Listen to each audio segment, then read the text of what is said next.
Focusing a pair of rangefinding binoculars requires the adjustment of 2 diopters, one on each eyepiece. This is because of the internal OLED display. Like standard binoculars, the first step is to pick a high contrast target approximately 100 yards away. Step 2, cover the left lens with your hand or a lens cover.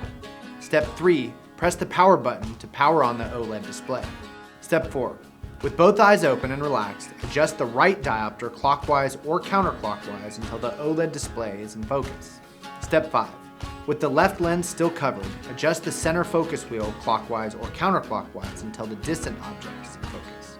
Step 6, uncover the left lens and cover up the right lens. Step 7, with both eyes open and relaxed, adjust the left diopter clockwise or counterclockwise until the image is in focus. Step 8, remove the right objective lens cover. Your rangefinding binoculars are now set for your eyesight. To use in the field, simply turn the center focus dial clockwise or counterclockwise to sharpen your image.